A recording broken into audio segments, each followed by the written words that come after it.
best and authentic and true self and try to expose them to their greatest potential is what I do. That's what I came.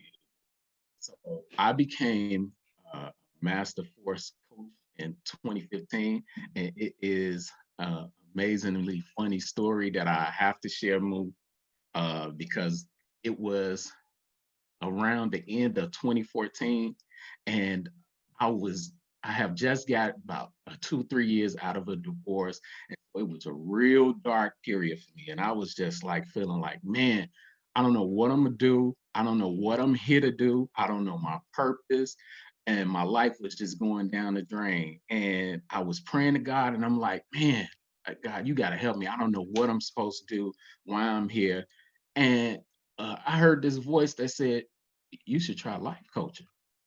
And I'm like, nope, nope, nope, nope, nope, nope, nope, nope, nope, nope, nope, nope. I am too screwed up and I stay on some Chicago Bull-ish. So I ain't no way I'm supposed to be a life coach. So I kicked that to the curb. And the funny thing is my wife, which was my girlfriend at the time, invited me to a party, a nice little kickback that one of her friends was having. And it was like New Year's Day brunch or something like that. And I was like, I don't want to go because I'm in my fields right now because I'm in a dark spot. So I'm like, I don't want to go to that. And so she finally convinced me, you should go, you should try it. And I'm like, okay, it's a new year. Let's try something new. I don't know what's gonna happen. So let's just try it out. So we get to this kickback, and everybody laid back, relaxing, having a good time. And I look across the room and I see this woman, right? And she is so happy. She's smiling. She joyful. She just so vibrant. She full of energy and all this. I mean, her energy was so high. It was like she was glowing like dude from the Last Dragon when he pulled his head up out the water and he was just gold and all the rest of that. That's how this woman was. And I was like, who is that? And so we keep on going, and then we finally get the chance to meet. And she walks up and she says, "Hi, I'm Rita Stewart." And I'm like, "Okay, I'm Ron Manson. How you doing? This, that, and the other." And we start having this conversation. And she says, "But my spiritual name is Musin Soup." And I was like, "What? Your spiritual name?" And I was like, "Let me get myself together." And I set up and started fixing myself to get together. And I was like, this woman must be amazing. She got her own spiritual name. And I'm like, okay, all right. And so we got to talking and we hit it off and our souls connected. And it was like the best first day of the rest of my life, and our energies connected. And it was an amazing thing. And we went on ahead and she started telling me about what she did. And she was like, I was like, what do you do? And she said, I'm an executive life coach. And I certify people to become life coaches. And something went off in my head. Ding, ding, ding, ding, ding. Okay, you need to pay attention. You need to pay attention. This just don't happen by coincidence. And so we kept in touch and I became certified in 2015, took the class, passed the certification, and it changed my life for the rest of my life. And the good thing about it is it gave me the spiritual foundation that I needed to put myself back together. And it gave me amazing tools to help fix myself and work on myself. And I'm still doing it, as y'all can see, because I am an idiot. But yeah, and I needed it and I can help people. And so I am immensely grateful for Miss Rita Shemsu-t Stewart and the Master Force Academy. So that's enough about me. Thank y'all for that. And without further ado, let me introduce these two amazing women, Miss Iris Berry and Miss Moo Shansu. Okay, ladies. All right. Tell me a little bit about yourself. Introduce yourself and where you from and what you do. Go ahead, Iris. So my name is Iris Berry, as stated. I am originally from Philadelphia, raised in the military. I now reside in Arizona. I am a holistic health coach and a certified Master Force life coach. I was certified in 2010. My focus for my practice is really helping people to heal their relationship with food in the context of their living and understanding the difference between their primary foods and their secondary foods and how the two intertwine.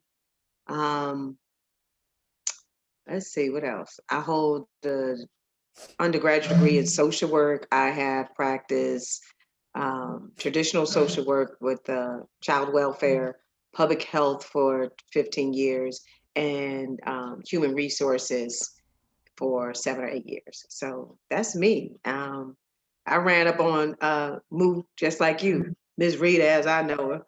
Yeah, Look, I know yeah, both of them, and she gonna laugh because I can never say her whole name. I can say Moo. So don't. We're not going there today, though. right, right. I got it. I feel it. I feel it. I So feel it. the program for me makes me a well-balanced health coach, because the tools that we got in there made us have to rediscover who we were and work on our healing. And our healing, it also helped us understand that our healing is a continuous journey. So it's not something you heal. You don't heal from something and that's it. You're always in the practice of staying present to where you are so that you can continue to heal, continue to grow. And so things don't sneak up on you often, but they do catch you sometimes. And that has made me a better health coach because those two intertwine. Because I understand that you can't coach someone about weight loss, exercise, and all that if their primary foods, what's going on in their mental, emotional, physical, and spiritual life, you can't move them forward if they're dealing with other things in those areas in their life.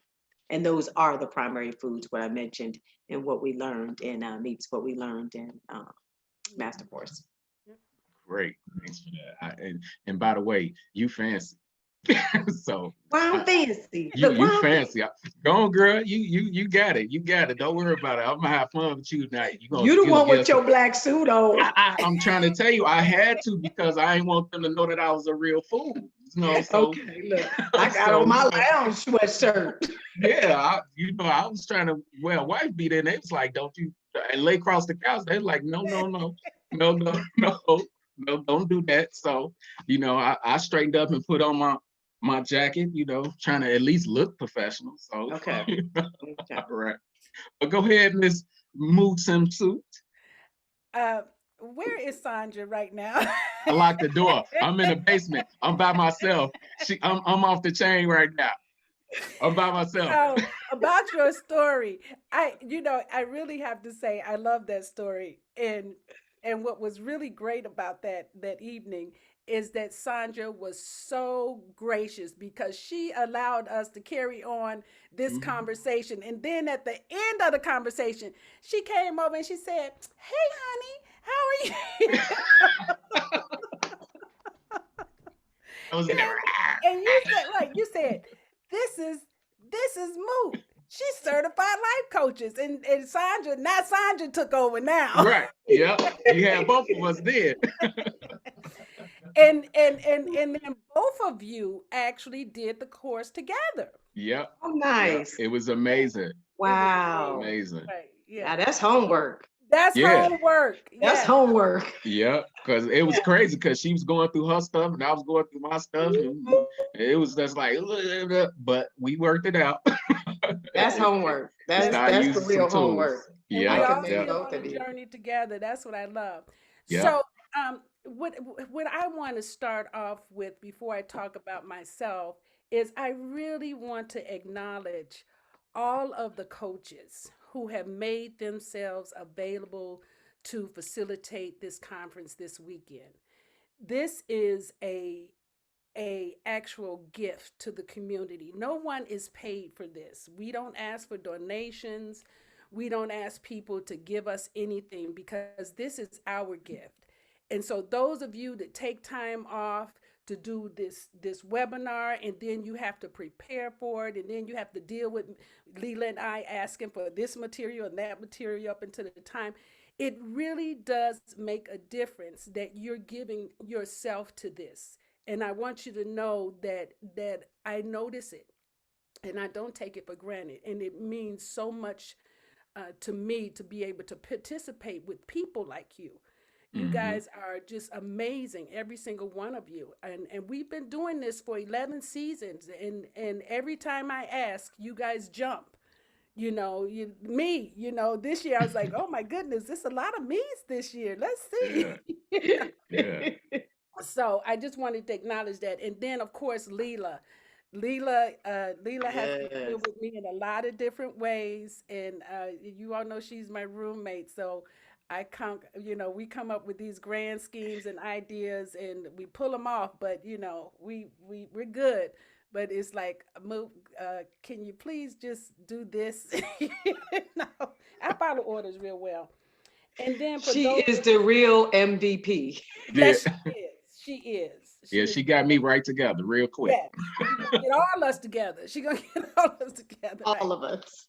And then I also want to thank the listening audience, the people who have participated with us all these years as Iris drink the wine that I am not able to drink right now while I'm on my detox. Darn it. I will only pull up the water then. You're going to have to turn around for the wine, huh? I know, right? You see that? So, the people that follow us through this journey, I'm really thankful that you're actually doing the work. And I just want to remind you that we do have a YouTube channel that hosts all of these videos. So it's called Ignite Your Soul Connection on YouTube. So you have this season, you have last season, you have Healing Waters for Men. We actually did that this summer. That's out there. So there's a whole library. We did 70 videos so far. Sometimes I forget to be amazed at our work. But Yeah. here lately, I've been really amazed at our work and our contribution, and including myself in that too. Okay, so now, is that enough? I don't have to say anything about me. Everybody know who I am. I'm Mushin. No, you may have some listeners out there that don't know your story. Okay. I'm not gonna tell my story. We'll be here all night. Okay. Well, give us the abbreviated part of it. Yes. My name is Shemsu-t. That's the name I prefer to be called. I was born Rita Montgomery on the south side of Chicago, and I graduated from Sabo High School. There you go. Hello, South Side True. Okay, and we had a saying, even if we lose the game, we gonna win the fight.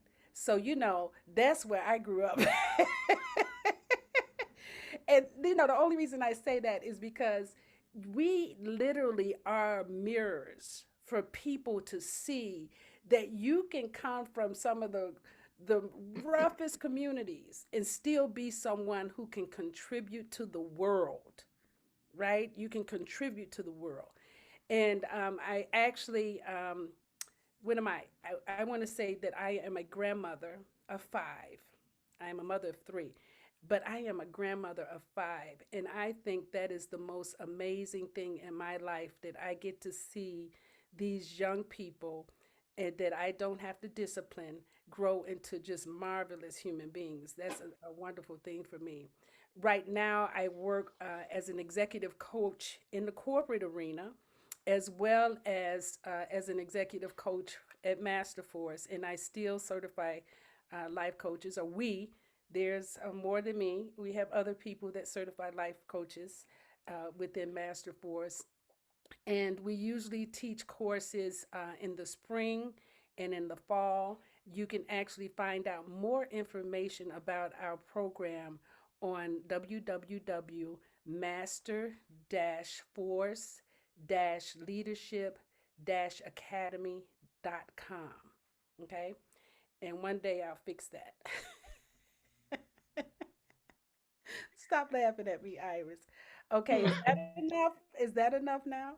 That is enough. So I guess the next question is, you how did becoming a life coach change your life? You talking to Iris? Yeah. Iris, you, whoever want to answer. Oh, okay. Kind of like I previously said, for me, coming out of the traditional corporate world, leaving public health, a good government job, It gave me confidence to do that. Because what it did was going through the program, I actually didn't leave my job for another 2 years, 3 years, 3 years, 2013, when I got my Master Force Life Coach certification first. And then I got my health coach certification second, and a couple of other certifications. And then in 2013, I finally left my job. What Master Force did is Master Force um, helped me clean house personally, to become aware of a lot of stuff. That doesn't mean everything wasn't done, but also what it did is gave me the confidence to be able to support people moving through what they need to move through to be well. So that's what Master Force gave to me. It wasn't simply about all the tools that we were given to use with clients. It was the exploration of each of those tools in our personal lives and with our family members. So even if family members didn't know I was using it, I might pull out a destiny card. I might, look at the I Ching. I might look at the chakras, and they don't know, but I'm like, Right. You was and cheating. You No. was cheating. But go ahead. there's like no cheating, because ultimately the tools that we used, for them to fully breathe life into the work that you want, that you're working with people, they have to too also understand it and be in agreement that is a tool that you're going to use. So I might be learning stuff, but there's some stuff you can't learn if the other person is not open to it. So you will get a certain amount of stuff, unless you're like Ron and you're deep into astrology. You can pull a chart and you can pull a birth, or if you're like Moot, you can do the destiny cards. And just, like really dig deep. Some stuff can work, and then some stuff is like, no, if they're not participating, then the tools don't work as effectively. Mhm. So you get insight, but you don't get everything. Okay. Right. I was just joking anyway. But anyway, so now that we all introduced ourselves, let's get started because I'm excited about tonight's conversation. Because, as consciousness expands as a whole, we got more people that are looking to change some habits and they want to start with eating right. So, uh, as we get ready to kick tonight's questions off, if you will, please define what, and to our audience, what you mean by a high quality nutrition. Because I eat, but I don't know if I'm eating high quality. Sometimes I buy food out the hood, and I don't know if I can say that's high quality. But share with us what that is, please. You want me to go first? Yeah, go Yes, ahead. you can go You first. can. Okay, I wasn't sure how we were doing it tonight. So since nutrition is something that I really focus on a lot, because your relationship with food literally dictates um, everything in your life: how you feel, how you sleep, how you look, how much energy you have, how you maintain or release weight. So for me, high quality nutrition is food that is nourishing you to live the life that you need to live. So that's based on what energy output you have to do in a day. But then also, when I think about high quality nutrition, what your dietary intake looks like mirrors what your life looks like. So the quality of your living is reflected in what you put in your body oftentimes. So if you're going through, you're going to find that you're going for comfort foods that are high in fat, saturated fat, sodium, and sugar. And those foods are the foods that tend to keep us ill. So it's not necessarily the neighborhood in which the food comes from, because you can find a community garden in the hood, baby. So let's be real clear. There you go. You can find high nutrition, If you're high looking for it, huh? quality nutrition in the hood if you're looking. So high quality nutrition to me is food that nurtures and fuels you for your living. Okay. And it's a balance between the actual macronutrients you eat, carb, fat, protein, and micronutrients, your vitamins and minerals, and as well as how you're living your life. Very good. And what I would add to that is that we in our community we have to be very careful because our food has been tainted. You can actually tell that they are trying to poison our food. So you will find a high level of GMOs in most of the food that is around in the so-called hood. So it's Mm-hmm. been genetically modified. And then if people aren't paying attention to that, that means that they're consuming poison on a regular basis, and they're not detoxing, they're not fasting, they're not drinking pure water, and most likely they're not exercising. So when we're talking about high quality nutrition, we're saying pay attention to what you eat. And a lot of people, sometimes my family members, they will say, you know, organic. You buy everything organic. Well, when I started on this journey, we didn't have to buy organic because all of the food was made for real. It came out of the ground for real. Whereas now they're making a lot of foods in labs, right? Mm-hmm. A lot of our vegetables are grown in labs. A lot of the meats that people are eating are made in labs. So you have to be very careful about the type of food that you are ingesting. And it's going to take a serious effort. So, Yes. even having this conversation, as challenging as it may sound, we're gonna keep it kind of simple because we want to start with a way that you can do this and just kind of ease into it. and Yes. and the first thing that we want to do is look at your water. Mm-hmm. So if you can bring alkaline water into your life, that's the first level we want you to start with. And I had no idea growing up that water was tainted in our community. And I didn't even know it until I started. I had my daughter when I was 25, and I breastfed all of my children. But every time I breastfed her, she would spit up. And I went to the doctor, took her to the doctor, and the doctor said, well, quit breastfeeding her. And I called the midwife and I said, the doctor told me to quit breastfeeding her because she said doctors are so stupid. And that's what she said. She said, do you drink faucet water? I said, yes, I do. She said, don't. She said, buy spring water. So when my daughter was born, we switched over to spring water and have never drank tap water since. And she's almost 40, right? So I literally know that my children helped to influence my high nutrition because I had to switch over in order for her to be healthy. So I'm going to ask people to really start drinking alkaline water. That means you're going to have to do some research. Okay. You're going to have to spend a few extra dollars, but you're worth it. Let go of the soda, let go of the pop, let go of the juices, add water like your life depends on it because it does. And I, Right. and I want to piggyback on the water because the water is really, really important. And the analogy I often use is water is to your body as oil is to your engine. Your Mm-hmm. body cannot function without water. So even if you're at the point where I get this all the time when I'm coaching, they don't like the taste of water or water makes them sick. Well, actually what's happening is your body is responding to being hydrated and doing the job that it needs to do. So once you begin to hydrate regularly, the nausea will go away. Um, Mm-hmm. the sensation of feeling full immediately will go away because your body is dispersing the water where it needs to be because the water is part of what the body uses for its detox systems that exist already in the body.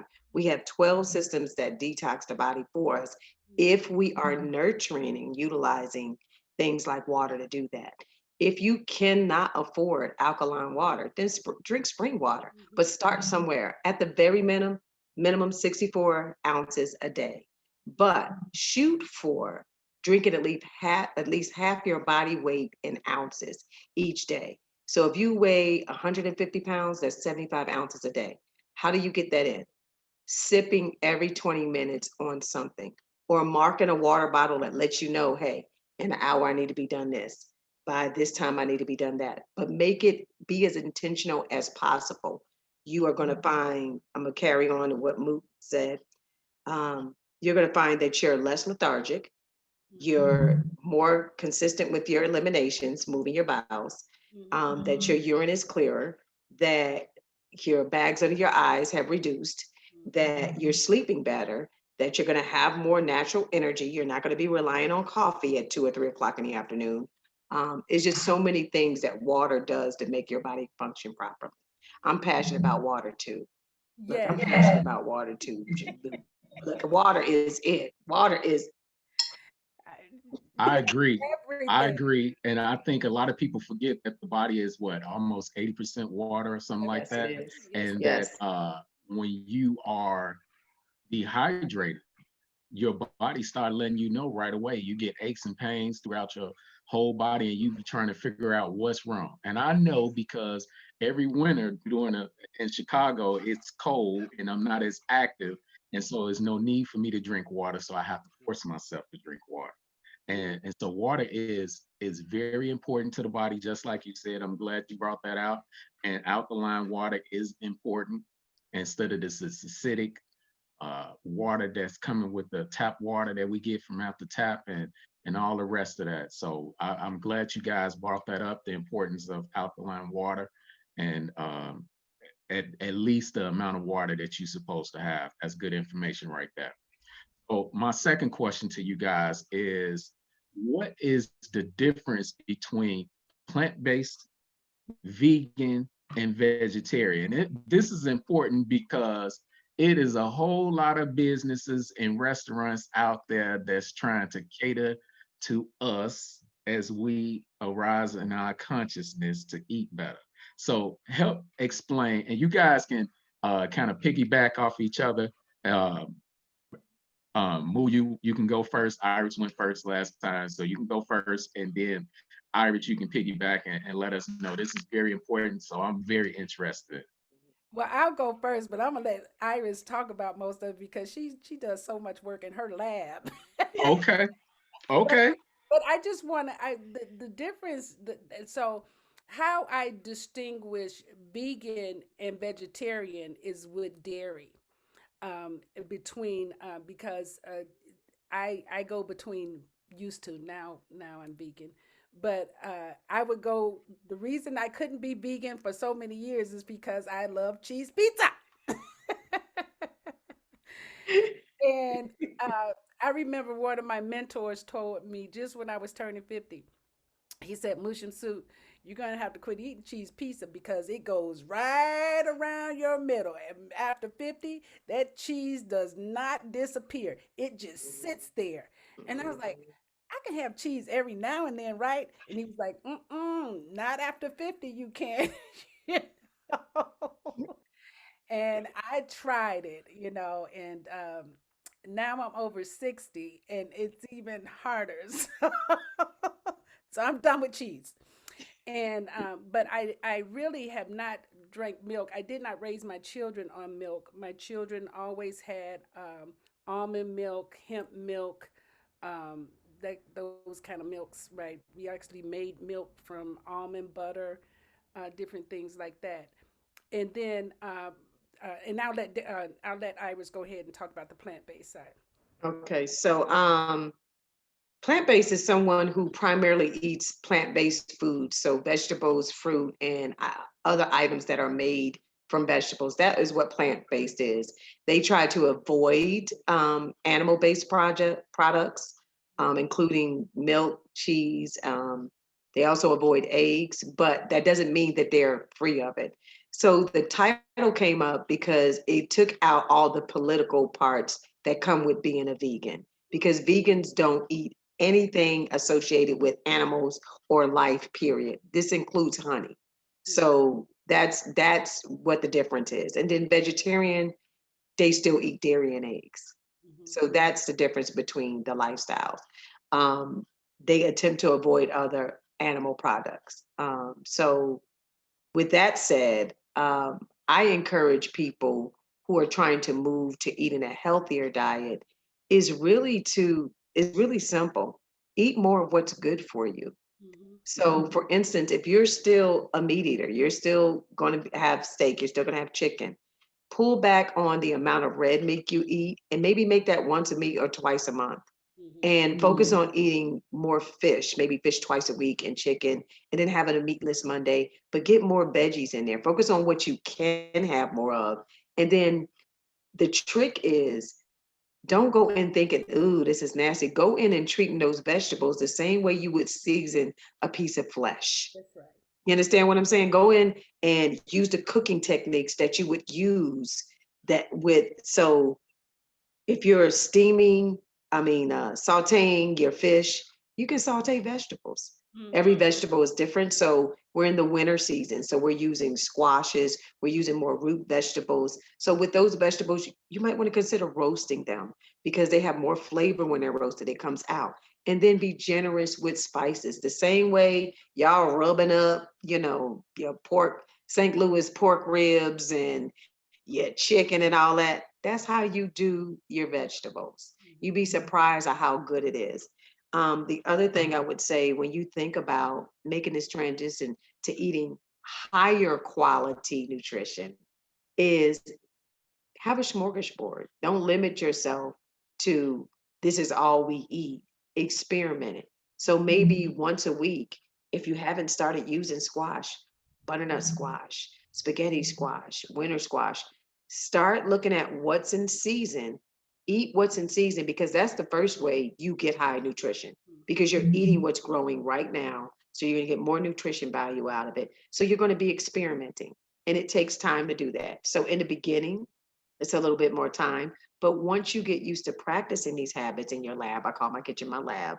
Um, once you get begin to practice, it becomes second nature. So throwing a salad together will be like this, okay? And then the other piece of that I would say is think about your portions because oftentimes we are eating more than what we need to function. We're eating with our eyes, we're eating with our emotion. So begin to know what a serving size looks like. And we can get into that later. I mean, I think I answered the question you Yeah, had. and I just want to add to that because you have a lot of products coming out on the market Yes. that are called plant-based, but those are still processed. So those are still processed foods. So your Impossible burgers, your Beyond burgers, your whatever things they are, because they have to have a shelf life. They have to put extra additives in that product. But guess what? They also are genetically modified. Yes. So you're adding another level or another type of poison to your body. And it, even though it's not a red meat, it still is having a different effect on your body. And if you pay attention, your body will tell you, Mhm. the bloating, the loose bowels, the Water retention, gassing, water retention, watering in headaches. the eyes, headaches. All of that is signs that you've eaten something that your body does not like, right? So there, and I'm going to put these some of these recipes on the website. I make this delicious oat sausage. I make it with Nice. oatmeal. And I mean, it is so good. I also make delicious Korean barbecue from wheat gluten. And wheat gluten is not that healthy, so we don't have it all the time. And that's the thing. You just because you like something doesn't mean that you should keep eating it. Enjoy it from time to time. So if you Mhm. have to have a burger and it's going to be an Impossible burger, one of the things that we say is if you eat that, then you take some baking soda water. You get a glass of water with a half a teaspoon of baking soda and you drink that before you go to bed. Or you use some diatomaceous earth. You take an 8-ounce cup of water and you take a tablespoon of diatomaceous earth, you stir it up, and you drink that. And what does that do? That's actually taking those poisons out of your body and all the different metals. They use metal in processed food. You know that? I mean, it's crazy. They Mhm. use I don't even know why they do that. But anyway, fillers, they're fillers or whatever. Yes. So yeah, so you want to mind yourself because food really is our medicine. Yes. It Yes. really is. And Okay, and be and go ahead. before we go from that, I just want to make sure that you guys are really hearing Moo when she says that when you're eating these packaged foods, and although their claim on the front is that they're whole and this, that, and the other thing, the ingredient panel is where you should start with every meal. Most people will start reading the calories, the sodium, the carbs, but read the ingredient content. Because when you start seeing words like isolate, hydrogenated, and words you just can't pronounce, and it's more than 5 ingredients, that ceased to be anything but natural. So the other thing too is to think about is that where you buy your produce, because produce is processed as well if you're buying it in a grocery store. You don't know how long the apple or the lemon or the lime or the bananas have been picked to be able to get to the store to be beautiful for you. So if you practice eating things that are grown within a 100-mile radius of where you live, you're going to get more fresher, more whole food, less processed. The other thing to think about, if you can't afford everything organic, which most places, I mean, if you got Aldi's is doing their thing right now. Oh, come on. All look, I wish we had all these is doing their thing. Hello. Yes, yes. So you can get most things, but if you can't get everything and you're on a strict budget, then I encourage you to use the I can't think of the working group, the environmental working groups list of the Dirty Dozen, and buy those foods that are on the Dozy Dozens, which are usually apples, grapes, peppers, berries. Those are the things you want to focus, and those are the things we need to eat the most of, right? Those are the things you want to buy organic when you can, or at least conventional. Conventional means that you're buying it from a market in your area, okay? Something that lives in your region. Let's Okay. put that dirty dozen list up on the website, Iris, if you can get it to me. That'd Okay. be great. Okay. Yeah, I that's important. I'm gonna tell you, I'm sitting here like, dang, I've been screwing up because I've been off meat for like 13 going into 14 years. And I know y'all ain't lying because I remember when I first got off meat, I had just got my divorce and all the rest of that. And I was only shopping in the produce area. I wouldn't even go around the grocery store. That was the only place that I was shopping. And I was working out and I felt like I could walk through a wall. And it was because I gotta let y'all know I was celibate too, because I was in between women, but I was selling a little bit here and selling a little bit there. But but yeah, I felt like I was incredible, like I was stronger than I didn't know what, come get them, come Yeah, get them. man, I What could have walked down Sunday? and got them Which all. I could have Sunday? walked down and got them all, but I didn't. I was trying to get myself right. So I was just eating and I was working out and I was in tune. So I know it's the truth. And now I'm just like a fat vegan because I'm eating all that. I was reading my cousin post. She's like, it's a whole lot of fat vegans out here.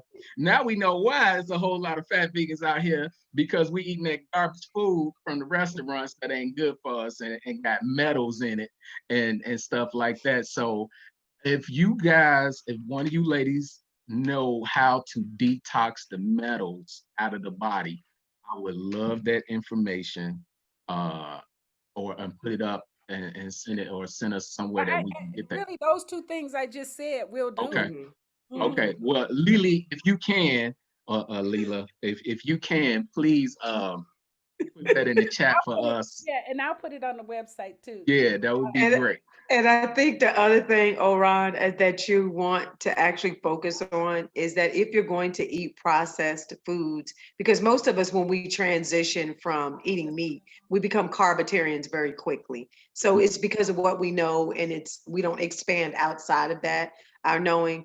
But one of the best things you can do too to detox your body is to add more veggies and more water, more fruit, and make them whole. So if you can eat an apple a day, Mhm. eat it because you're getting a whole fiber. You're getting every vitamin nutrient because you're eating it whole. So as many foods as you can eat whole with the least amount of processing is going to support you doing that as well.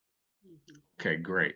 For the winter solstice, I said that I was going to do a year of all raw vegetables anyway. So this is right on time and right up my alley. Mhm. So I'm gonna try it for 6 months from winter solstice to summer solstice.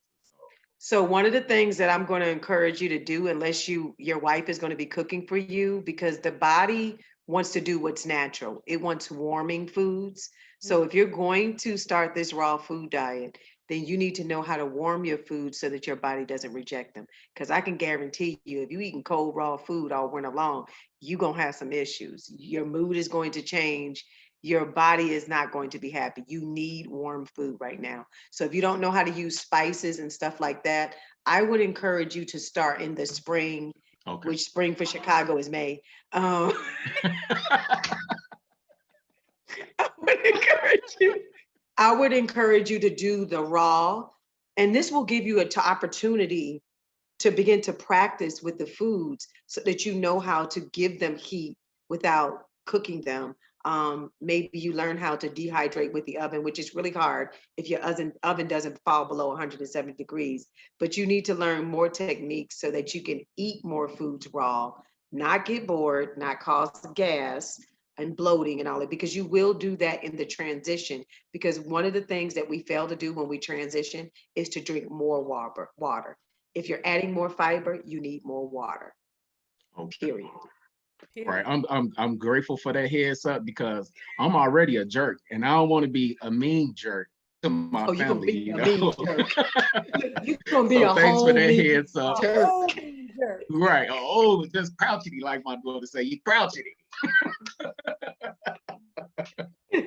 But thanks for that. So you plan that out with plan that out with the missus. Like seriously, because one of the reasons why we fail when we try to eat healthier is because we often start things based on timelines that our body are not going to fall into. It's winter, it's the winter solstice. So although you're starting fresh and you're starting anew, you also want to nourish your body based on the temperature and what's in season. Okay. Okay. I can accept that. I'm glad. I'm glad you told me because I was gonna be out here bad. I'm glad you told me that. And that's good information. I really appreciate learning the difference between plant-based and how harmful it is and Or can vegans and be. vegetarian. Or Can it be, can can be. Yeah, be, yeah. all three of those. I remember I was actually 17 when I became a vegetarian. And when I went to college, I lived off of cheese pizza, ice cream, We the same way, Moo. I love me some cheese and some bread, and I am a fry guy. I am a okay. fry guy. So I really have Fries to are check life. myself.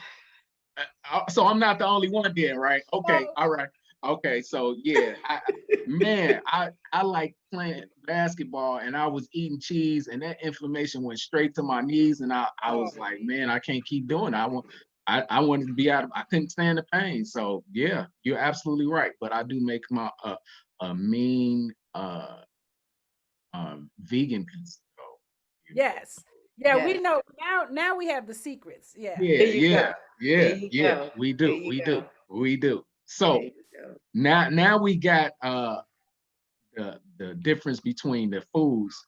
So what would be the three worst foods that people eat? Don't hurt my feelings with this, but I got a feeling y'all gonna say sugar. But Now, go ahead.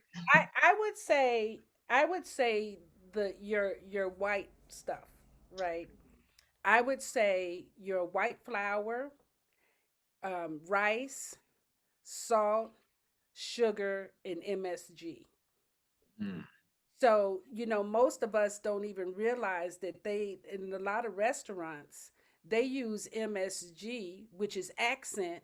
And I don't know Mhm. if I grew, and when I grew up, accent was all It over was accent, baby, and we was using it. Look, and we was using it. the big old container act. You had to get a bigger container and it went on everything, right? Everything.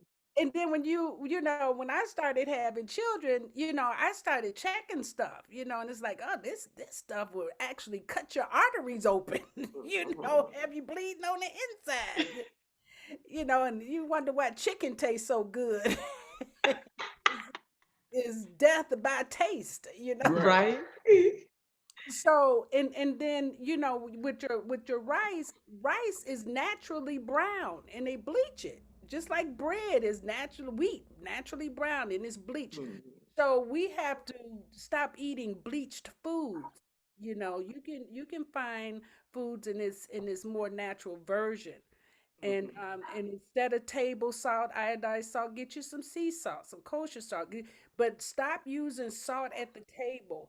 And I love what Iris said about the seasoning. If you use more of your other seasoning, you won't need so much salt. Mhm. The food has a wonderful taste. If you can just taste natural, even like popcorn. You don't have to put salt on popcorn. You can put some nutritional yeast on there, some paprika, some garlic, some cumin. And oh man, why did I just do that to myself? But Yeah, anyway, you went to church, didn't you? Cause now look, now we need to make You popcorn, and I I ain't know, got I no, gotta have some cause I popcorn made now. it on look, cause I made it Tuesday night. I'm gonna need to buy some popcorn. but then you just need the dash. You don't need the whole, salt and butter thing. Mhm. Right. Yeah, so that's what Correct. I would say. So I would say eliminate the Mhm. white stuff, your flour, your sugar, and then in place of sugar, maple syrup, honey, and agave is kind of tricky right now because that's a GMO product. Wow. Mhm. They've taken that and messed that up. They've over processed it. So yeah. And So Iris, what would you go ahead? Oh, I'm sorry. so with sugar, so with Mhm. sugar, you know, uh is brown sugar better or is it raw cane or is just no sugar? What is it? I no, So I I'm just gonna go through all of it right now. I'm gonna just go go ahead. ahead, boo. Go go on, Iris. Okay, I'm just gonna say sugar is sugar is sugar. Hmm. Sugar is sugar is sugar. People use agave and stevia because it does not affect the blood sugar level as much. It doesn't make it spike. So that's why they use that. But the body recognizes sugar all the same, rather it's maple syrup, honey, brown, cane. The body recognizes it the same. Hmm. So here's the thing with sugar, especially being a vegetarian, you're already eating a lot of carbohydrates. Carbohydrates break down to glucose in the body. So when Yeah. you add that on top of it, you have to think about, is the body going to use this as fuel? Is the body going to burn all of this? And that's as far as I'll go with that. So my things that I would say that you need to be mindful of in your diet is sugar. So I totally agree with the white refined, all that, but sugar, overconsumption is mostly what our problems are. Uh, Salt. And the reason why salt is problematic, salt and sugar are both problematic. If you look at processed food, one or two of them or both of them are in there because that is what preserves them, and the additives is what makes them taste better. So remember that when you're eating salt and sugar by themselves, if you're using it responsibly, may not be an issue. But if you're using that on top of prepared foods of any kind, then you got to know that's going to be a problem. But then the other one that I'm going to say is high amounts of saturated fat. Okay. We need fat in our bodies. So don't get it twisted. You have to have a healthy amount of fat. But if you're getting high amounts of saturated fat from hydrogenated oils, from animal products, at some point your body is going to respond adversely. Hmm. So that's what I would say. So, and then reducing the amount of processed foods. So I don't demonize any one food because most of what we're doing is overconsumption. So the gluten sensitivity thing, it's because gluten was in everything. It's in your seasonings, it's in your packaged goods, it's a filler. Yeah. Okay. But when you look at vegan foods, vital wheat gluten is one of the primary sources of what you eat for those meat substitutes. Hmm. Okay. But again, it's overconsumption that is the issue in most areas. So that's what I would say. If I had to say stay away from something or watch your intake, those would be the things I would say. See, I knew Iris. I knew you was fancy. I tried to tell you that in the beginning. You know your stuff. You know your stuff. So just to do a recap, we got processed food, we got uh, sugar and salt. We need to watch our intake of that. No white food stuff as much as possible, and watch out for high amounts of saturated fats. Right. Mhm. Yes. We have a question from our chat room, and they asked, "What about monk fruit?" I've never heard of monk fruit, but if you guys know anything about it, please share. That ain't me, Moo. That's That's you, because I eat mostly veggies. yeah. So Well, jackfruit. Are they talking about jackfruit? I don't think I know monk fruit. look, let's Google that. I haven't used it. Okay. Yeah, right. Because we use jackfruit, and we make tacos out of jackfruit. Right. We make a lot of stuff out of jack. Oh, the Leela makes some really great crab pat. What do you call it? Crab burgers or whatever out of jackfruit. Um, but I don't think I Hmm. know what does it say monk fruit is? So it's a small green gourd that resembles a melon, grown mostly in Southeast Asia. The fruit was first used by Buddhist monks. Um, Fresh monk fruit doesn't store well and isn't appealing. Monk fruit is usually dried and reconstituted to use. So I would say, oh, she's saying as a sweetener. Never tried it, but sugar is sugar is sugar. So that's what I'm going to tell you. You want to look at the label, because for women, the recommendation is 6 grams a day. So that's basically 6 teaspoons all day long. And you kill that with your coffee, if you're using cream and sugar. And for men, it's 9 grams a day. So those are the recommendations. But sugar, the body is going to recommend sugar. If you're getting the fiber with the monk fruit, then it's healthier. But if you're not getting the fiber and it's straight juice, or straight whatever the sugar source is, then the body is going to recognize it as the same. What about dates, Iris?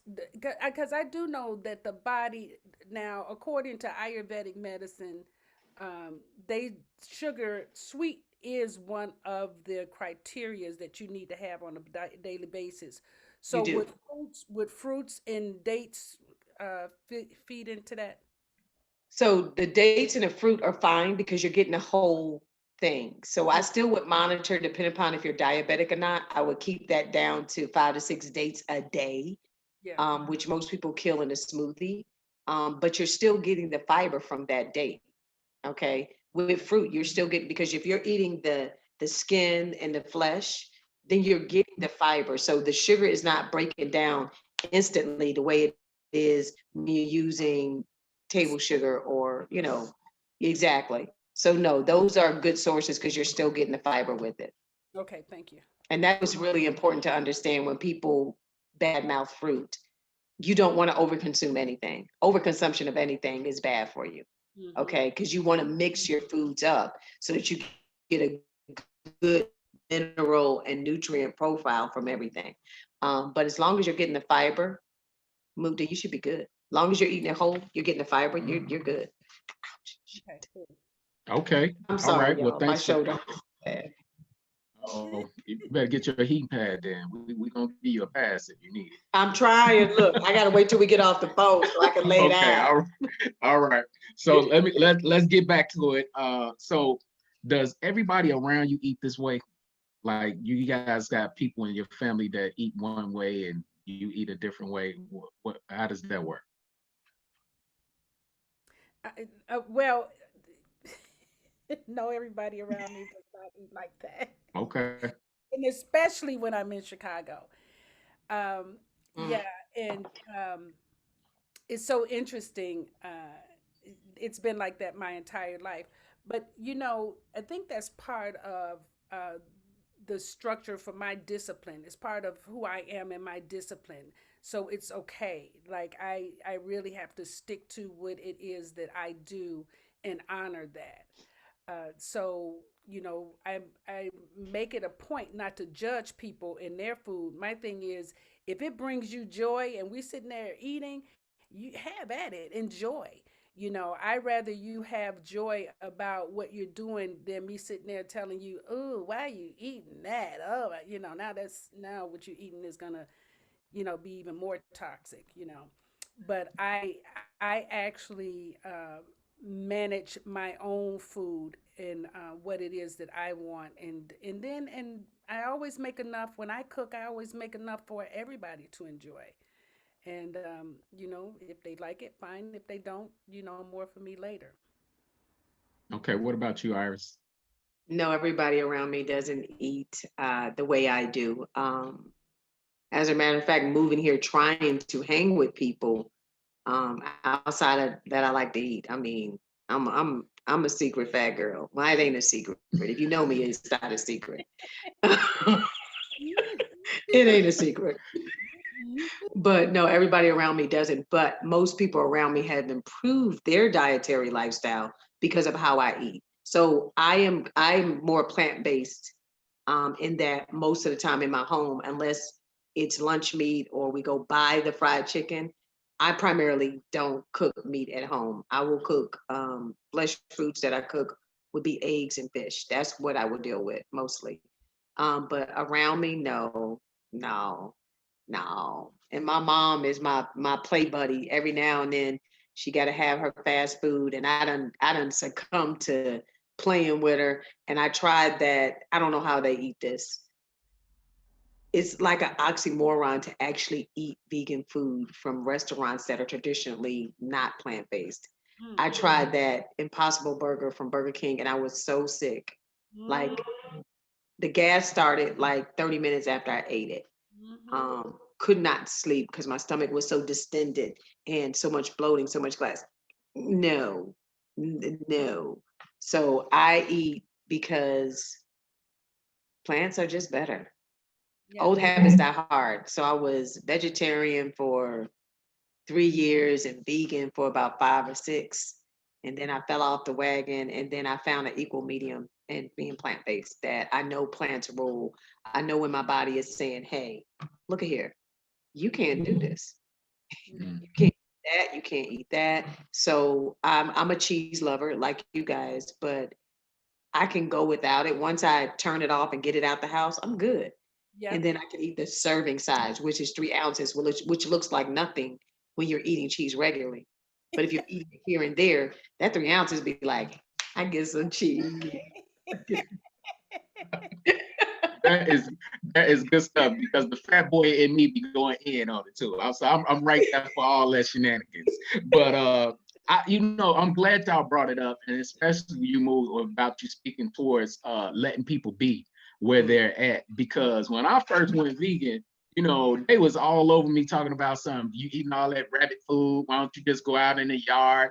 And I was like, you just saying that because you got all them parasites in your body from all that dead meat you eat. I was at them too, because you just can't come for my life and I ain't gonna treat you back. That ain't me. I'm gonna have you. We gonna have that out.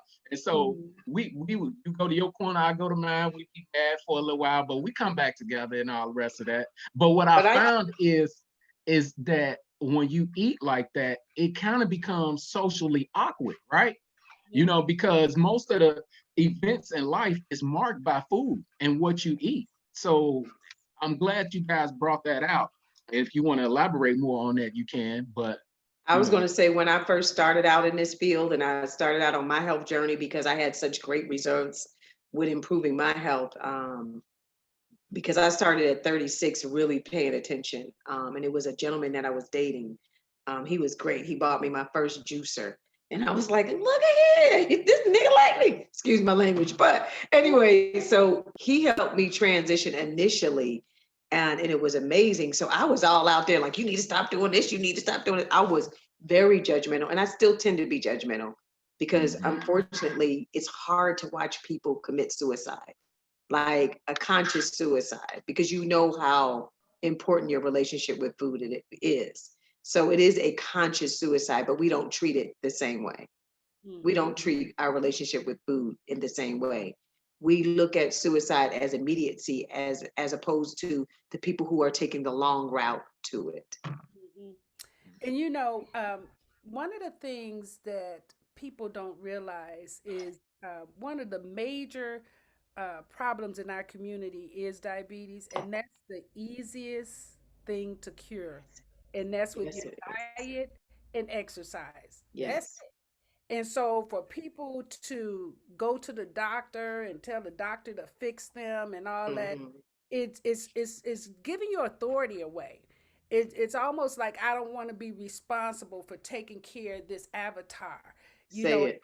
this is it. This is what you get to walk around this planet with, and Mhm. you're refusing to take care of it. And then you think the doctor is going to do a better job at it than you when you're not willing to do it. Mhm. So, a lot of the work that it takes to eat healthy is uh, is a commitment to our own well-being and our own self-worth. And when you get that you're here to contribute Yeah. to the goodness of everyone, you take more responsibility for the goodness of your life, right? So that, and listen, anybody be around me know if my brother makes some ribs, Mushim soup gonna eat some ribs. But I'm gonna get my diatomaceous earth, and I'm gonna get baking soda water, and then I'm gonna fast for a whole week after that because I Mhm. already know that meat stays in your body for a longer period of time. And my body, because it's not, the enzymes are mostly used to plant-based, it does. It's like, what is this in here? So it's gonna blow. I'm gonna be farting all over passing gas all over the. So I have to help that stuff move through much quicker. And then I don't know how people do it that eat meat every day because that's a very uncomfortable feeling. You And know. then just to add on what you're saying, when we think about food, people have gotten so used to this microwave living, this microwave society, and that very basic things. I mean, our relationship with food used to be so intimate. We grew our food, rather we were raising the pigs, raising the cow, working the land, growing our vegetables. Everything that we ate, our ancestors ate. Even to the indigenous Black folks in the Americas, to our those that were brought over as slaves, they were farming the land, and they were growing the food that they were eating. So they knew what was in those foods. So even when you were eating meat back then, you were eating something totally, because I really can't stand when people say, my grandmother ate bacon, blah, blah, blah. Your grandmother also probably slaughtered that damn pig or raised That's that right. pig. So, and so she was moving too. So I think the equation that's changes is that as we've evolved, our eating has stayed the same, because we're eating mostly from emotions. We're Yep. eating to be satisfied, not to be nurtured. So when we think about before we got to this point, we were hunting gatherers at a certain point. So we were burning the calories that we were eating. So there was balance. We weren't sitting around eating out of boredom, sitting around eating to celebrate. And all that stuff can be managed. But one of the things we have to think about is that we overconsume mostly because it's available. Mm-hmm. And then what we consider to be inconvenient, cooking fresh food, Yeah. drinking water, preparing our meals at home, planning out our meals at home would save us the battle, are things that would save us money and improve our health. So that's the things when you're thinking about your relationship with food and you're thinking about eating, you should be thinking about how I feel, how I'll be able to function. And the fact that if you ate more at home and ate more whole foods, you save more money, because you're not going to the hospital, unless Yep. of course you pull something in your shoulder and you can't lift your arm anymore. But I'm in so much pain, y'all don't even understand. But I think after the microwave came out, and um, the microwave and TV dinners came out, the Mm-hmm. whole word about convenience in the kitchen, it totally shifted. It Mm. totally shifted, and people wanted things instantly. They wanted to be quick. So that's why we got Hamburger Helper. Hungry Man was when we grew up. The kids today are eating all these Lunchables, high sodium, high sugar, high fat. So when we think about food, fast food is actually the food you cook in the kitchen. Yeah. Mm. And Yeah. I want to add to that before you go to the next question, Go Orion. ahead. Um, I find that preparing food for myself is so sexy. I mean, it's so creative in our I mean, it's just, Yes. I can be like, "Ooh, what am I gonna make for myself?" Right. Not to cut you off, but did you just say sexy? Yes. So you walking around the kitchen in some lingerie or something? Just No, okay, all right. no, I have roommates. No, You know what? I am so not dealing with him right now. I know. Dr. Sandra, where is she? Get him. I told you I locked the door. She can't come down here. But it's like slicing that fruit, to be, Hmm. or chopping up the vegetables to go in the salad, or Yes. kneading the bread. I mean, it's you gotta touch it. Yes. You gotta smell it. You take. I mean, you're using all of your senses, Yeah. and I enjoy that more than I do going out to eat. I Yes. love my own food and the cooking Hmm. and the preparation. The other thing is, it's a loving way Yes, of it of is. nurturing myself. It's something that I can do for me. And I get to do that every day that I choose to prepare food for myself. And it's just a beautiful thing. And it is. It's very sexy to me. And I agree. I mean, I wholeheartedly agree, which is why I got a whole dedication to lab time. I haven't been posting, but I am cooking. I Mm, think one of the things that people don't get about preparing their own food is they get a say in how they feel when they eat from beginning to end. So I agree. It is so sexy. So when I'm cooking, I don't always have a glass of wine, but I have set the mood. I have my water ready. I know what I'm preparing. yeah, And then the visual, because when you cook, that is when you're preparing your meals, whether you're putting heat on it or not, that is the one time where you're using all six plus one of yep, your senses. That yep. plus one is love. All That's right. That plus one is love. So all your senses are at the forefront because you got to look at it visually. mm, Even your mental agility. When you yeah. got, I mean, yesterday, because I'm trying to empty out the refrigerator because it's the end of the year. So I'm trying to get ready to freeze and stuff. Iris got in the kitchen and made her own huevos rancheros. And let me tell you something, them beans that I had frozen because you couldn't buy any beans at the store when all this COVID started. So I had made beans and put them in mason jars and frozen, pulled them out. Girl, I Mm, mashed them beans, made my own free-fried beans, made mm, me a little salsa, and I didn't have tortillas. So what I did is I crunched up some tortilla chips and I put my 3 ounces of cheddar cheese to glue it together into the oven. Let me tell you something. I got a picture of it. I should post that.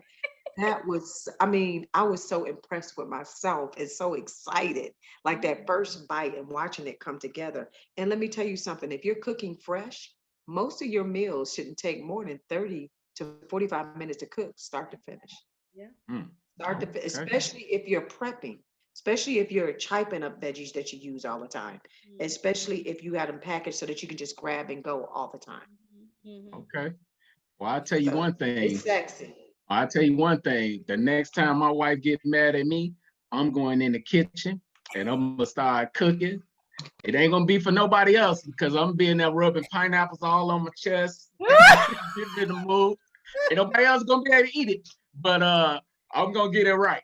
I'm gonna get it right. But we gotta I'm keep gonna going. tell So you, I'm gonna tell you not to rub pineapple on you because it might burn. That It will part. So you burn might want to you. don't rub nothing. It will oh see, Look, burn. don't rub nothing.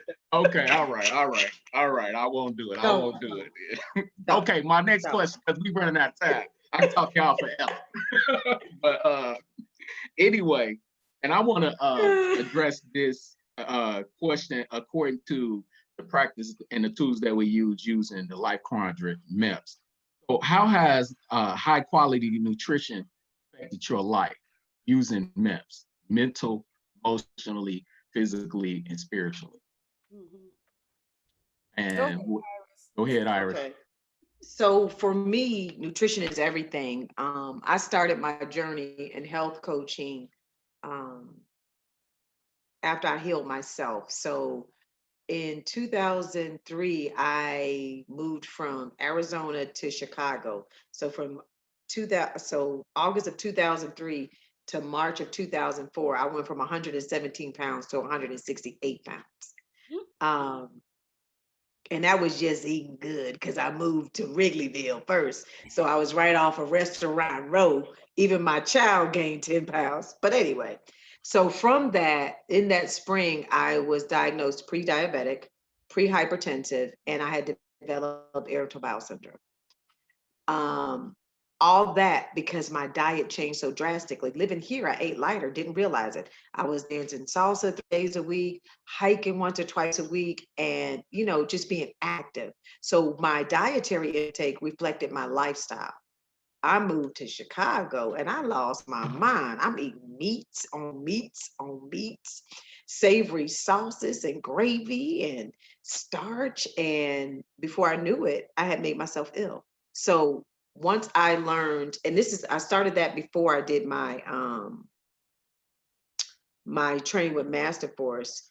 So I changed because I wanted to feel better. But then once I got my life coaching certification and learned MEEPS, I really understood that energetically, your food dictates a lot. So if you are someone that suffers from moodiness or actually has a mental health diagnosis, what you eat energetically makes a difference. I mean, there's literally a yin and a yang to the food that we eat. And then the seasons determine how much yin and how much yang you need. So that's a whole deeper conversation. We're not gonna go that far. But I am talking about my experience. And also spiritually, let's start easy. Physical is the easiest part. Physically, I wasn't fueling myself for the lifestyle that I was living. So I gained weight and I got ill. So I had to hire a personal trainer, and the personal trainer took me to the next level of eating healthy. And at that time, that personal trainer was strict on one thing, but what he did give me is the tools to understand that I need to fuel myself. And that's what the MEEPS does too. You have to be able to fuel yourself. And then for mental clarity, if you get rid of the processed foods and the overconsumption of sugar, your mental clarity, mental acuity just improves. Mm-hmm.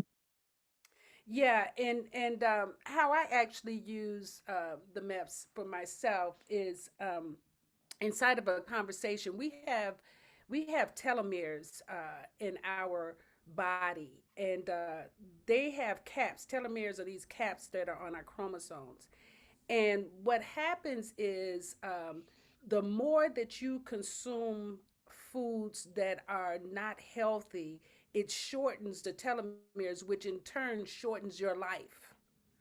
So if you can extend your life by eating healthier, that means that what the quality of your life is going to improve and your longevity is going to improve. Yes. So the way that I look at it is anything that the sun touches is more of what we should consume. I was listening to Dr. Phil Valentine one day when he said, we need to be living mostly off of nuts and berries. And as I get older, I notice that I need less food, just Mhm. like I need less sleep. But I still make sure that I exercise and rest properly.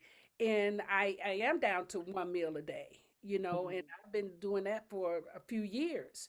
But it wasn't something that I tried to do. It was what listening to Naturally. my body. Yeah, it was a natural transition for me to do that. It's just that I didn't want it. But Mhm. inside of the conversation of MAPS, we're looking at what foods fuel me mentally, what things fuel me emotionally, what Mhm. fuels me physically, and what fuels me spiritually. And the one thing that we forget about spiritually is that we should fast. We Yes. should fast. We Yes. should spend some time like not eating at all. Correct. And that could be one day a week, that can be 3 days, that could do a 10-day fast, whatever that looks like. You Mhm. decide that for yourself. But this is a way to teach your body, or not just teach your body, but also to move away from the addictive lifestyle. Like Mhm. Mhm. Iris was talking about, we eat just to eat. Yeah. And it's like, oh, let me just grab this because I got some chips, let Hmm. me what's there. Well, suppose you just did a 1 day a week where you did not consume anything. Yeah. You just drank water or drank tea, but no additives, just straight up water and tea, unless you put some lemon in it, of course. Well, now you're giving your digestive system a break. You're allowing things in your body to come back to a natural state. And it feels good to your body for you to do that. Mhm. And we have to start doing those things that allow our bodies to rest fully. And one of those is fasting. So, Yeah. but that's a spiritual side of eating, Yeah. to not eat. Yeah. I agree. I Great. I totally agree with that. I'm glad you brought fasting up because I did like a 12-day fast one time. And as long as I had ever fast, I was able to pull energy from different things, the Mm, sun, the moon, other mm, people. I remember one time I got into an argument with my wife, and I just started getting energized. And I didn't know what was happening, but I wanted her to keep on yelling and screaming and all the rest of that. And I just got more energized. I was like, wow, I didn't even know that could happen. But yeah, and also I wanted to bring out that sometimes I eat for my chakra energies to heal my chakras, like yeah. the different colors and different food colorings and things like that, different types of Hmm. food. So that's another point. But I got to keep us going because we almost out of time. We already discussed the life choices and how you wasn't raised this way and all the rest of that. Do you guys have anchors? Like for me, uh, when I get this urge to just go eat back, or I get a sense of smell that triggers something that in my brain that make me want to go back and eat something, I remember my why. So do you guys have a why? Because for me, it's like more for spiritual reasons. I understand that a cow is my brother, and I don't think that animals have the same life force. So I try not to kill things unnecessarily. So that's me, and I could be wrong, but that's my take of. Do you guys have a why or anchor or anything like that? Um, Um, Go ahead, Go Iris. ahead. Well, I was going to say that what actually started me to looking at food as a source of health was watching. I had people in my family, my cousins, died from kidney disease at a very young age. And when I found out about Louise Hay and how Louise Hay, when you talk about kidney disease, has an emotional equivalent to acting like a child, Hmm. I realize that sometimes as we grow up, we tend to still do things the way that we did when we were children. We still eat the same Yeah. food uh, for that comfort. If my mama made this, then I'm going to eat it. Yeah. But if it's not healthy for you, you probably should think about something else, right? But I Hmm. watched my family die, and they were high meat eaters, and then my mother died from cancer, my grandmother died from cancer, and we know that most of the meat that you have out there, it creates cancer in your body, and most of the meats have cancer itself, Hmm. before you consume it. So my why is that, first of all, I live a very mission based life. Master Force has been with me for a while, and I know that this is the work that I was born to do, and I know that I have to be here for a while, so I'm going to do my part. I'm going to take care of myself. I'm going to eat. Now, I have a trigger called Harold's Chicken.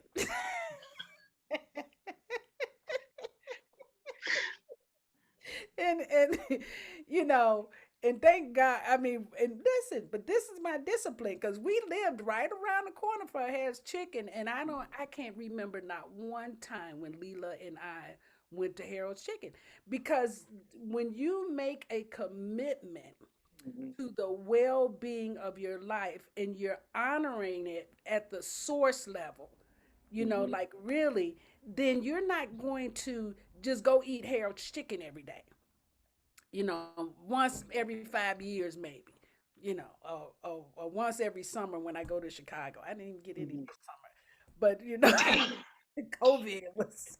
be on the move, right? But I really do know that food is our medicine. So Mm, I'm going to maintain a high quality nutrition so that this work that we're doing can continue, based on what it is I have to bring to it. mm. And I can just say the same thing. It's about how I want to feel. Vanity is my guiding force.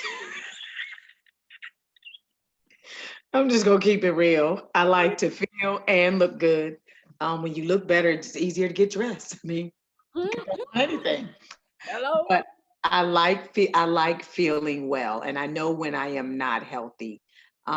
If I want to heal, like my shoulder bothered me, I know that I need to eat well. So my why is because, as Moot mentioned, look, longevity is the name of the game. If I'm going to be around, I want to at least be around and be able to function healthy. I want to be able to move around. I want to be able to continue to do 10-mile hikes. I want to continue to be able to swing around a pole. I want to continue to be able to walk to walk around Paris or Barcelona Come for on. 20,000 steps. Exactly what I said. You don't get to Oh, ask no. okay. Yeah, All right. Okay. Dr. Sanjay, look, we don't learn how to handle. Come get Right, them. right. But my why is because I want to feel and look good. I want to be able to enjoy my end days. I don't want to have to use a walker if I don't have to. I don't want to fall and break because I have osteoporosis because I'm not eating high quality Mhm. nutrition. I just really believe in feeling well, you know, and the years that I spent not eating well are reflected in your body. Our bodies are, I can't think of the quote that I always use, but basically, our bodies tell us everything we've done in our life. I am not a big woman, but I have stretch marks. Like just my ass alone could be a map for Amtrak. That is weight loss, weight gain. I can't even blame it. Look, I can't even blame it on childbirth because she ain't give me half of the scars that I got. But between my butt, my thighs, and my belly, that's from weight gain. That's from going back and forth, stretching the skin and whatever have you. Yes, I'm funny too, O'Ron. I know I'm I funny. see, I see, I see, girl. Go, go, go. We cut the damn thing. Go ahead. I'm for all shenanigans. Go ahead, let it But loose. that's it. I longevity is the name of the game, and living a life where I can feel good. If I do have to go under the knife, or if I get ill, I got some bounce back because I'm taking care of myself well. I'm eating well first and foremost. My relationship with food dictates everything in my life. But I, Okay. I also want to speak just real quick, and I know Leela's tapping you. She We just sure is. She okay, all over me. right. But go ahead. But in my youth, there were times when I experimented with drugs such as PCP and cocaine and alcohol, and when I wasn't as conscious as I am now, right? And when I started to become more and more conscious, I wanted to really help my body.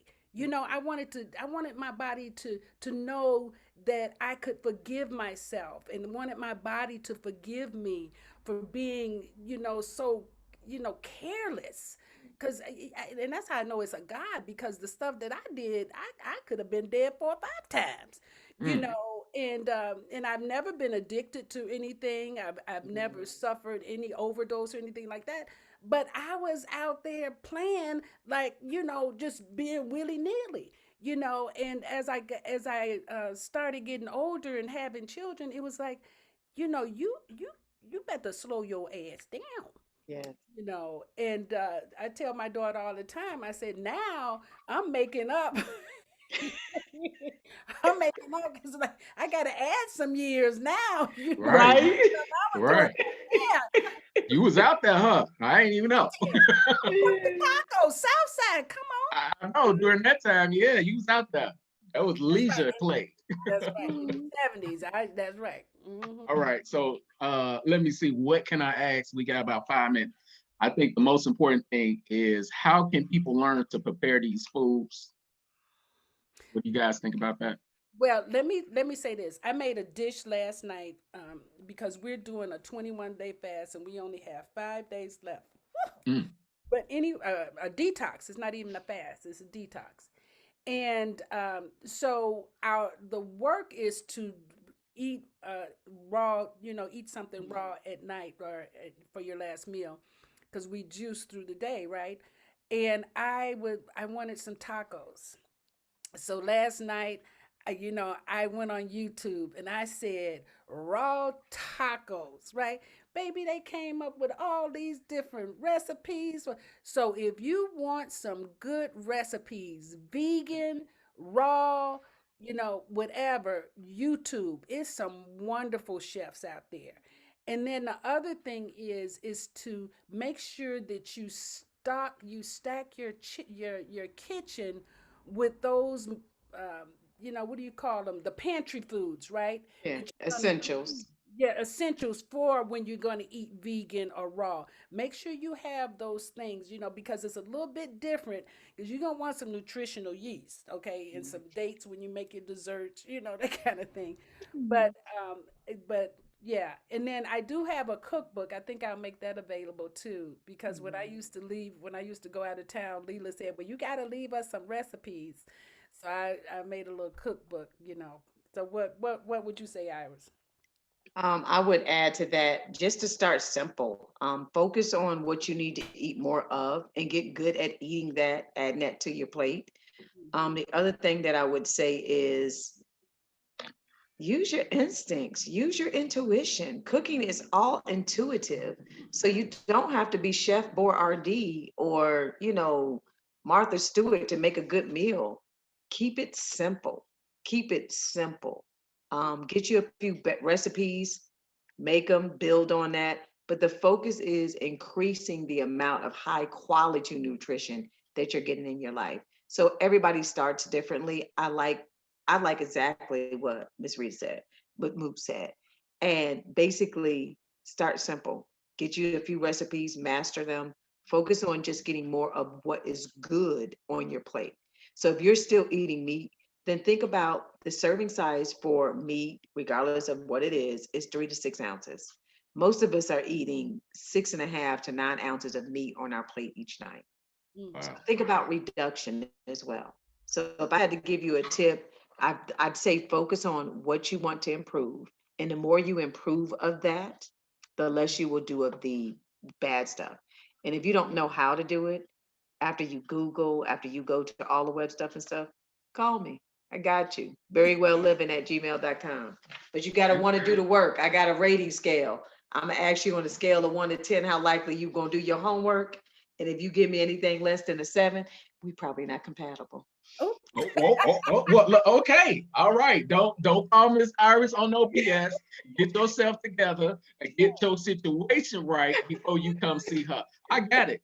You answer my next question, my next two questions. So it was about, are you guys available to help people make better food choices? You are available, and you what references or resources do you recommend for audience? yeah, I'm gonna send them to our website, and I believe Leela did put it in the chat. But She also, we're did. going to post it on our Ignite Your Soul Connection fan page, and we'll post Iris's email as well, so that people can reach out. And you can send any correspondence to us at igniteyoursoulconnection@gmail.com. Okay. First of all, uh, let me express my ultimate gratitude for allowing me to facilitate and putting up with my own shenanigans, because I can be a fool. I appreciate your patience with that. And I just want to say thank you to you lovely ladies for allowing me to sit at your feet and learn today. And it was great. I had a great time, and I'm gonna have to go back and watch this video because it's some new practices and some detoxes and all the rest of that good stuff that I'm gonna have to implement on my own. So, and also I would like to say thank you to the audience for taking this time and sharing it with us.